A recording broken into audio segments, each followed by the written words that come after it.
Okay जी, next हमारे पास एक example है। जैसे आपने लास्ट लेक्चर में एक एग्जांपल को डिस्कस किया था जिसमें दो इंटीजर्स वैल्यू को ऐड किया गया था। इस एग्जांपल में दो इंटीजर वैल्यू को, दो 32 बिट वैल्यूज को हम ऐड और सब्ट्रैक्ट करेंगे। ठीक है, तो बाकी फॉर्मेट सेम उसी तरह से है जैसे पहले एग्जांपल में हम देख चुके हैं।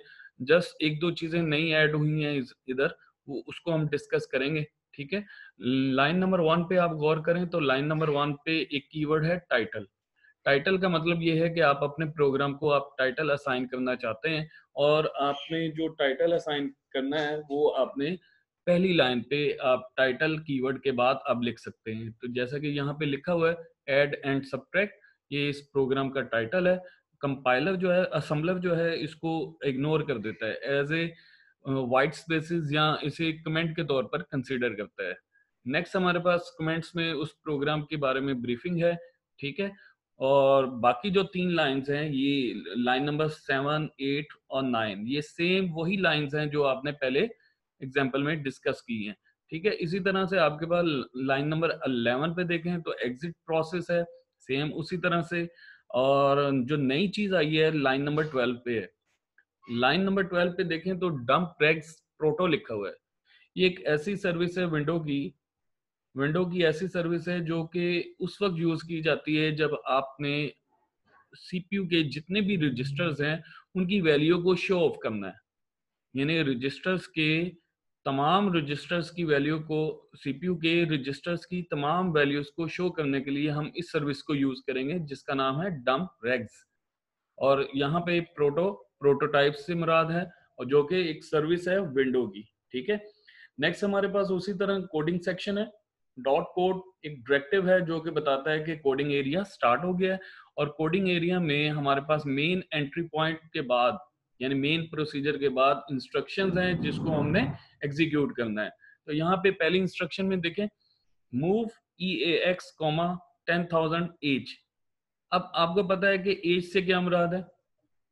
जब हमने लास्ट टाइम इंटीजर्स को डिक्लेयर करना देखा था तो उसमें हमने एक लफ्ज पढ़ा था, एक कीवर्ड पढ़ा था, रेडिक्स। रेडिक्स जो होता है वो बताता है कि इस इंटीजर की नेचर क्या है। क्या वो इंटीजर बाइनरी है, क्या वो इंटीजर डेसिमल है, या वो हेक्साडेसिमल है, ये कौन सा इंटीजर। तो एच रिप्रेजेंट करता है कि ये हेक्साडेसिमल वैल्यू है, हेक्साडेसिमल इंटीजर है। तो 10,000 एच का मतलब ये है कि ये जो वैल्यू है ये हेक्साडेसिमल वैल्यू है। इसको कॉपी किया गया है EAX में, और EAX की वैल्यू अब क्या बन गई है, 10,000 एच। नेक्स्ट देखें, एडिशन परफॉर्म की गई है। एडिशन कितने की परफॉर्म की गई है, 40,000 एच, यानी 40,000 हेक्साडेसिमल वैल्यू उसमें ऐड की गई है। तो यहाँ पे आपके पास आंसर जो आया है, यानी EAX में नई वैल्यू जो बन गई है वो 50,000 एच। और इसी तरह अगर लाइन नंबर 18 पे देखें तो सब्ट्रैक्शन परफॉर्म की गई है, मींस के सब यूज किया गया है कीवर्ड सब EAX, 20,000। यानी जो 50,000 था उसमें से 20,000 माइनस करें तो आपके पास 30,000 आंसर आ रहा है हेक्साडेसिमल में। उसके बाद कॉल डंप रेग्स, किसी भी सर्विस, किसी भी फंक्शन को आपने कॉल करना होता है या यूज करना होता है तो आपने एक लफ्ज यूज करना होता है, कॉल। कॉल कीवर्ड से आप इस फंक्शन को कॉल करेंगे और सीपीयू के जितने भी रजिस्टर्स हैं उनकी वैल्यूज को आप शो करेंगे, डिस्प्ले करवाएंगे। ठीक है, एट द एंड आपने प्रोग्राम को एग्जिट करना है, तो एग्जिट करने के लिए उसी तरह से इन्वोक एग्जिट प्रोसेस, इस सर्विस को हम कॉल करेंगे और रिटर्न वैल्यू देंगे 0। ठीक है, और बाकी स्ट्रक्चर उसी तरह से आपने जो प्रोसीजर आपने स्टार्ट किया था उसको अब आपने एंड करना है। तो यहाँ पे देखें मेन प्रॉक था और यहाँ पे मेन एंड पी, और लास्ट में देखें एंड मेन। इसका मतलब ये है कि आप प्रोग्राम को टर्मिनेट कर रहे हैं, एंड कर रहे हैं, और कहाँ से एंड करना है, जहां से आपने स्टार्ट लिया था। ठीक है, तो इस प्रोग्राम को हम सबसे पहले हम क्या करेंगे, कंपाइल करेंगे। तो कंपाइल करने के लिए आपने लेक्चर नंबर 11 में देखा होगा कि लेक्चर नंबर 11 में आपने किस तरह से टेक्स्ट पैड को कॉन्फ़िगर किया था असेंबलर के लिए। तो यहाँ पे हमारे पास टूल एक मेनू है, मेनू बार में टूल है, और टूल्स के अंदर देखें एक कमांड ऐड की गई है असेंबल ASM, और जिसकी शॉर्टकट की है Ctrl+1। अगर आप इस पे क्लिक करें तो इस तरह से, मैं दोबारा से स्क्रीन शो करता हूँ। तो ये इस स्क्रीन पे आप गौर करें कि जब आपका प्रोग्राम कंपाइल हो जाता है तो डिफरेंट फाइल जनरेट होती हैं। जैसे आपकी ये जो मेन फाइल थी वो सोर्स फाइल थी जिसका नाम था एड सब आर्ट डॉट ASM। इसी तरह एक इसकी नई एक फाइल बनी है जिस जो सेम नेम से है लेकिन उसकी extension dot exe executable file. Next देखें तो ILK file, list file, object file, backup file, ये डिफरेंट फाइल जनरेट होती हैं आपके कंपाइलेशन या असेंबल करने के बाद। ठीक है, यानी आपका प्रोग्राम जब एरर फ्री होता है, कंपाइल हो जाता है, देन आपकी एक्स्ट्रा फाइल जनरेट होती हैं। और उन एक्स्ट्रा फाइल में कौन कौन सी फाइल्स हैं? एग्जीक्यूटेबल फाइल है, इंक्रीमेंटल लिंक लाइब्रेरी फाइल है, और इसी तरह से आपके पास लिस्ट फाइल है, ऑब्जेक्ट फाइल है और बैकअप फाइल है। ठीक है, तो दोबारा हम अब क्या करेंगे, अब हम इस प्रोग्राम को एग्जीक्यूट करेंगे। तो एग्जीक्यूट करने के लिए हम दोबारा टूल्स में जाएंगे। टूल्स में देखें रन ASM लिखा हुआ है, तो रन ASM करेंगे तो आपके पास इस प्रोग्राम का आउटपुट जनरेट होगा जो कि आउटपुट स्क्रीन पर आपको नजर आ रहा है। अगर आप गौर करें आउटपुट स्क्रीन पर डिफरेंट रजिस्टर्स नजर आ रहे हैं। ये किस बिहाफ पर है? वो जो सर्विस हमने अभी बात की है कि हम विंडो की सर्विस को यूज कर रहे हैं जिसका नाम है डंप रेग्स। ठीक है, तो डंप रेग्स के बिहाफ पर तमाम रजिस्टर्स की वैल्यू शो हो रही है। ठीक है, अगर आप गौर करें तो सबसे पहली जो वैल्यू है वो है 30,000। अब EAX की वैल्यू क्या है? 30,000, जो कि हमने प्रोग्राम में ये देखा था कि एडिशन और सब्ट्रैक्शन के बाद जो फाइनल वैल्यू EAX की बनती है वो 30,000 थी। ठीक है, बाकी रजिस्टर से अभी हमें कंसर्न नहीं है, इस वक्त हमने यूज किया है EAX को, तो इस वक्त हमारा जो फोकस है वो EAX की वैल्यू पर है। तो EAX की वैल्यू फाइनल क्या है? 30,000। ठीक है,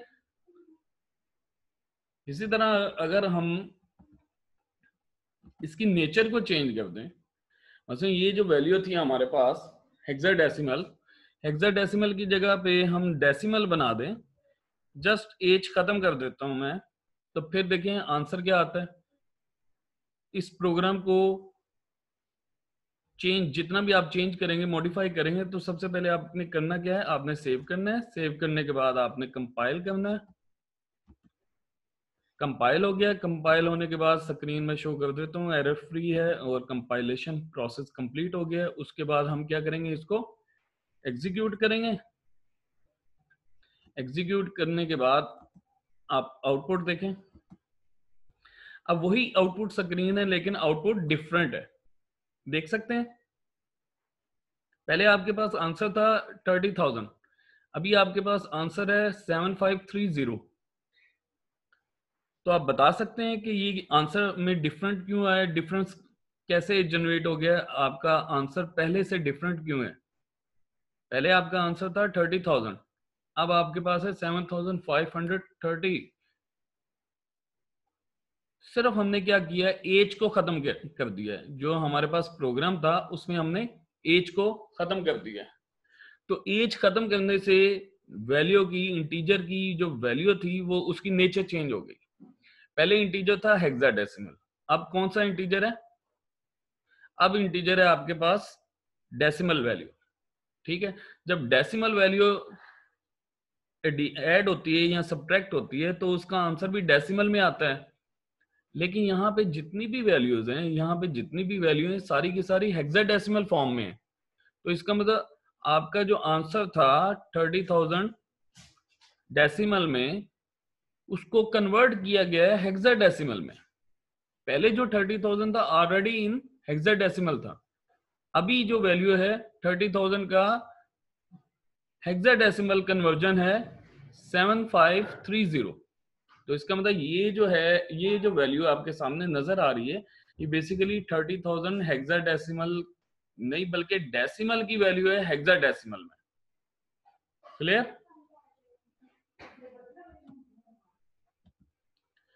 अच्छा जी, स्क्रीन पर वापस आते हैं, दोबारा एच में प्लेस करता हूं। अभी आपके पास जो रिजल्ट होगा वो दोबारा 30,000 एच में आ जाएगा। ठीक है, इसको आप कंपाइल करें, कंपाइल करने के बाद एग्जीक्यूट करें, तो एग्जीक्यूट करने के बाद स्क्रीन में शो करता हूं। यहाँ पे देखें अगेन 30,000 आंसर जनरेट हो गया है। ठीक है, इसी तरह अगर आप थोड़ा सा और चेंज करें कोडिंग में तो फिर उसके इफेक्ट देखें। तो यहाँ पे देखें, हर लाइन के बाद अगर मैं ये देखना चाहता हूँ, हर लाइन के बाद अगर मैं ये देखना चाहता हूँ कि मेरा EX की वैल्यू क्या होगी और किस तरह से मॉडिफाई होती है या चेंज होती है, तो मैं क्या करता हूँ, कॉल डंप रेक्स हर लाइन के बाद प्लेस कर देता हूँ। सबसे पहले मूव के बाद, उसके बाद एडिशन के बाद, उसके बाद सब्ट्रैक्शन के बाद ऑलरेडी मेंशन्ड है। तो इसको हम सेव करेंगे, सेव करने के बाद कंपाइल करेंगे तो ये आपका प्रोग्राम एरर फ्री और मल्टीपल फाइल जनरेट हो गई हैं। अब आपने क्या करना है, इस प्रोग्राम को एग्जीक्यूट करना है। तो एग्जीक्यूट करने के बाद अब स्क्रीन पे देखें, तो यहाँ पे देखें आपने 3 बार कॉल डंप रेक्स यूज किया था, तो उसके बिहाफ पर 3 बार आपके रजिस्टर्स की वैल्यू शो हुई है। तो पहली बार EX की वैल्यू क्या थी, 10,000H, यानी 10,000 हेक्साडेसिमल वैल्यू थी। उसके बाद एक ऑपरेशन परफॉर्म हुआ एडिशन का, जिसमें 40,000 ऐड किए गए। तो EX की नई वैल्यू क्या हो गई, 50,000, और उसके बाद 20,000 माइनस किया है उसमें से, तो EX की वैल्यू 30,000। तो इस तरह से आप देख सकते हैं कि हर बार वैल्यू चेंज होती जा रही है। जैसे जैसे EX पर ऑपरेशन परफॉर्म होते जा रहे हैं, वैसे वैसे EX की वैल्यू चेंज होती जाएगी। ठीक है, तो यहाँ पे हम कोडिंग में वापस आए हैं। तो हमारे पास ये एक प्रोग्राम था जिसको हमने मुख्तलिफ एंगल से देखा था। अब एक और प्रोग्राम है जिसमें हम सेम इसी कोड को लेके चलेंगे। तो यहाँ पे हमारे पास दूसरा एक प्रोग्राम है जिसमें उसी तरह से 2 इंटीजर्स वैल्यू को ऐड किया गया और सब्ट्रैक्ट किया गया है। ठीक है, लेकिन अगर आप गौर करें तो आपके पास वो जो लास्ट प्रोग्राम में आपने ये 3 लाइंस देखी थी, .386 डॉट मॉडल डॉट स्टैक, इस प्रोग्राम में नहीं है।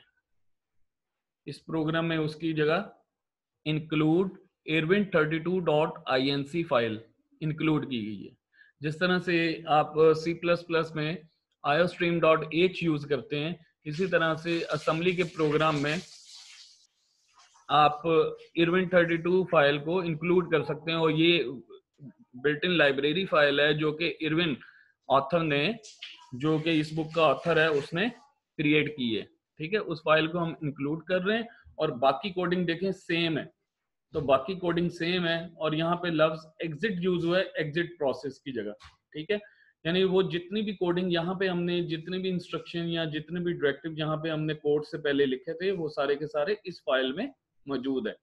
तो लिहाजा इस फाइल को इंक्लूड करने से वो तमाम इंस्ट्रक्शन, वो तमाम डायरेक्टिव जो पहले हम यूज करते हैं अपने प्रोग्राम में, वो सारे के सारे शामिल हो जाते हैं इस फाइल को इंक्लूड करने से। ठीक है, अब इस फाइल को देखते हैं, कंपाइल करके देखते हैं, इस प्रोग्राम को कंपाइल करते हैं, देखते हैं कि आपके पास एरर आता है या नहीं। तो स्क्रीन पर देखें, आपके सामने स्क्रीन है जिसमें शो किया गया है कि ये प्रोग्राम कंपाइल हो गया है, असेंबल हो गया है और इसमें कोई फॉल्ट नहीं था। फॉल्ट ना होने की वजह से, एरर फ्री होने की वजह से नई फाइल्स जनरेट होगी, जिससे ऑब्जेक्ट फाइल भी बन गई और एग्जी फाइल या एग्जीक्यूटेबल फाइल भी जनरेट हो गई है। ठीक है, इसी तरह अगर आप इस प्रोग्राम को रन करें, रन ASM, तो यहाँ पे आपका प्रोग्राम रन भी हो रहा है, एग्जीक्यूट भी हो रहा है और उसके आंसर भी जनरेट हो रहे हैं। तो आपके सामने EX की वैल्यू 30,000 जनरेट हो गई। ठीक है, तो इस तरह से आप अपने प्रोग्राम को मजीद आसान बना सकते हैं।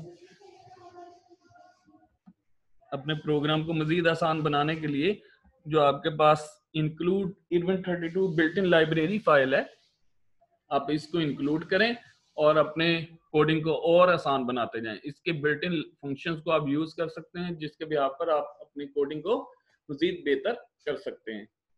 होपफुली आपको समझ आई होगी। फिर भी अगर कोई क्वेश्चन हो तो आप कमेंट्स में राइट डाउन कर दीजिएगा।